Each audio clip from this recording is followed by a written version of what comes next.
আজকে রামনবমী। তো আজকে একটা ফ্রেন্ডের বাড়িতে ইনভাইট আছে, ঠিক আছে আজকে। তো সেটার জন্য আজকে যাব ওদের বাড়িতে। নিজের পুজো তো অনেক বেশি ভালো করে বড় করে হয়, তো সেটাই অ্যাটেন্ড করবো। আর তোমরা দেখতে থাকো যে কী কী হচ্ছে, কীরকমভাবে কী সব কিছুই। তো আমার ফাইনাল লুক।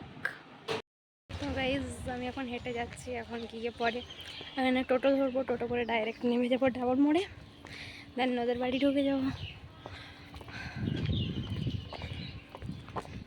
এত রোদ লাগছে না, বাপরে রোদটা প্রচণ্ড দিচ্ছে। তেমনি গরম, আর ওপর থেকে ড্রেসিং। মানে মেয়েদের এই প্রবলেম, যতই গরম থাকুক যতই ঠান্ডা থাকুক সব সহ্য করো, ফাংশন মানে সব সহ্য করতে। তো গাইজ আর দাঁড়িয়ে থাকতে হলো না, তাই করতে একটা আমাদের গ্রামের একটা দাদুর সাথে দেখা হলো, তার সাথে গাড়িতে গেলাম, পৌঁছে গেলাম। আর এই দেখো আমার ফ্রেন্ড, আমি ঢুকলাম আর ফোন ঘাটছিল তখন। দেন বাইরে একটু বেরোলাম, দেখলাম তখন পুজো চলছিল। তো দেখো এটা হচ্ছে বজরংবলী মন্দির, ওদের ওখানে রাধাকৃষ্ণ মন্দিরটাও আছে সামনে।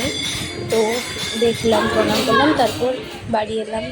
এবার বাড়ি এলাম, তারপরে আমরা সবাই মিলে বসে গল্প করছিলাম আর কি। বন্ধুরা একসাথে থাকলে যা হয় তোমরা তো সবাই জানো, সেটা নতুন করে বলার কিছুই নেই। সেই সব পুরোনো দিনের গল্প একসাথে বসলে যা আর কি কথাবার্তা, সেগুলো আমাদের চলছিল। দেন গল্প করতে করতে কখন টাইম পেরিয়ে গেছে বুঝতে পারিনি। দেন দেখলাম তখন খাওয়া দাওয়া চলছিলো, দুপুরবেলা খাওয়া দাওয়া চলছিলো, আমরাও একটু খেয়ে নিলাম ততক্ষণে।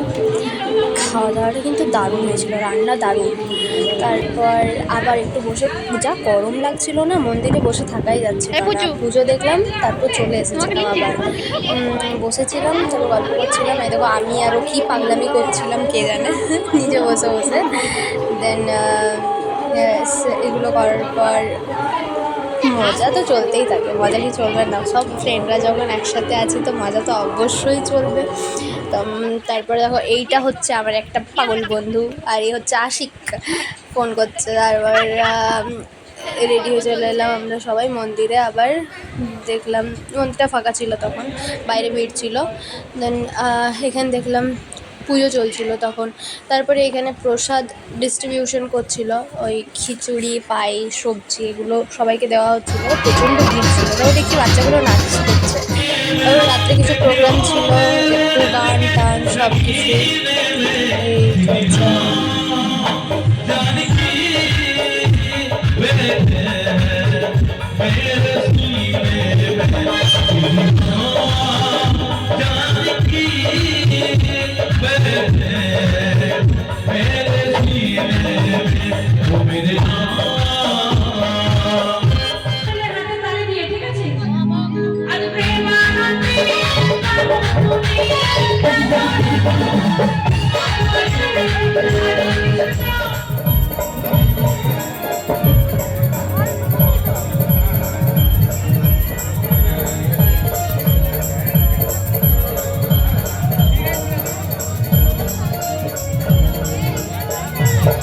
সেগুলো শোনার পর আমি রাত্রেবেলা প্রায় 10টার সময় আমি বাড়ি চলে এসেছি।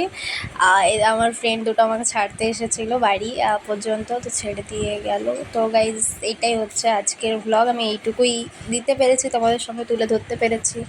তো আমাকে আরও বেশি বেশি সাপোর্ট করো। Thank you for watching.